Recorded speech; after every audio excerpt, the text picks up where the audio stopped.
ಹೌದಪ್ಪ.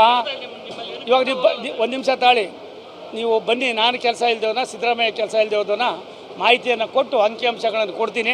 ಆಮೇಲೆ ನೀವೇ ತೀರ್ಮಾನ ಮಾಡಿ. ಒಂದಿನ ಸಿದ್ದರಾಮಯ್ಯನವ್ರಿಗೆ ಹೇಳಿ, ಚುನಾವಣೆ ಮುಗಿದ ಮೇಲೆ ನಮ್ಮ ಕಚೇರಿಗೆ ಬಂದು ಅವರು 1 ಗಂಟೆ ಇರಲಿ, ನಾನು ಅವ್ರ ಕಚೇರಿಯಲ್ಲಿ 1 ತಿಂಗಳಿರ್ತೀನಿ. ನಾನು ಬುದ್ಧಿವಂತ, ಅವ್ರ ಬುದ್ಧಿವಂತ ಅಂತ ಅವರೇ ತೀರ್ಮಾನ ಮಾಡಿ. ಅಲ್ಲ, ಒಂದು ನಿಮಿಷಪ್ಪ, ಅವ್ರಿಗೇನು ಗೊತ್ತೇ ಇಲ್ಲರಿ. ಅವರು ಯಾವುದೋ ಕಾಲದಲ್ಲಿದ್ದಾರೆ. ತಾಂತ್ರಿಕ ವ್ಯವಸ್ಥೆ ತುಂಬ ಮೇಲ್ಪಂಕ್ತಿ ಬಂದಿದೆ. ಸಿದ್ದರಾಮಯ್ಯನವ್ರು ನಾನು ಇಬ್ಬರು ಅರ್ಥ ಮಾಡ್ಕೋಬೇಕಾಗಿದೆ. ಒಂದಿನ ಹಿಂದೆ ಇದ್ದಂಥ ಸಿದ್ದರಾಮಯ್ಯನವ್ರು ಇವತ್ತಿಲ್ಲ. ಆ ಸಿದ್ದರಾಮಯ್ಯನವ್ರು ಕಳೆದೋಗಿ ಎಷ್ಟೋ ದಿನ ಆಗ್ಬಿಟ್ಟಿದೆ. ಇವಾಗಿರೋ ಸಿದ್ದರಾಮಯ್ಯ ನಿದ್ರೆ ಮಾಡೋರು. ಅದು ಆಗಬಾರ್ದು. ಇನ್ನೊಬ್ಬರ ಬಗ್ಗೆ ಮಾತನಾಡಬೇಕಾದ್ರೆ ಅಂಕಿಅಂಶಗಳನ್ನ ಇಟ್ಕೊಂಡು ಮಾತಾಡಿ. ಇನ್ನೊಬ್ಬರ ಬಗ್ಗೆ ಎಲ್ಲ ಒಂದು ಕಡೆ ಮಾತನಾಡುವಾಗ ನೀವು ರಾಜ್ಯದ ಮುಖ್ಯಮಂತ್ರಿ ಅನ್ನೋದನ್ನು ಬರಿಬೇಡಿ.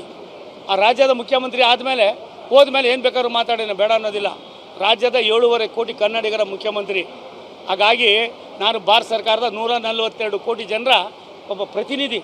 ಸನ್ಮಾನ್ಯ ನರೇಂದ್ರ ಮೋದಿಯವರ ಸಚಿವ ಸಂಪುಟದಲ್ಲಿ ಒಬ್ಬ ಸದಸ್ಯ, ನಾನು ಮಂತ್ರಿ. ನಾನು ಅದನ್ನು ಬಿಟ್ಟು ಮಾತಾಡೋದೆಲ್ಲ ಮಾತಾಡಿ ಇನ್ನೂ ಒಂದಷ್ಟು ತಗೊಳಕ್ಕೆ ಹೋಗ್ಬೇಡ್ರಿ.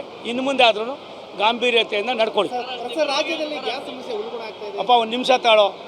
ದೇಶದಲ್ಲಿ ಎಲ್ಲ ಕಡೆಯೂ ಆಗ್ತಾಯಿದೆ. ಆದರೆ ದಿನಬಳಕೆ ವಸ್ತುಗಳಿಗೆ, ದಿನಬಳಕೆ ಗ್ಯಾಸ್ಗಳಿಗೆ ಸ್ವಲ್ಪ ಅಂಥ ತೊಂದರೆ ಆಗೋದಿಲ್ಲ. ನನಗನ್ಸೋದೆ ಅಲ್ಲಲ್ಲೇ ಕಮರ್ಷಿಯಲ್ ಗ್ಯಾಸ್ದು ಸ್ವಲ್ಪ ಇದಾಗ್ತಾಯಿದೆ. ಅದನ್ನು ಕೂಡ ಇದು ಮಾಡಿ ಒಂದು ದಾರಿಗೆ ತರ್ತಕ್ಕಂಥ ಕೆಲಸವನ್ನು ಮಾಡ್ತೀವಿ.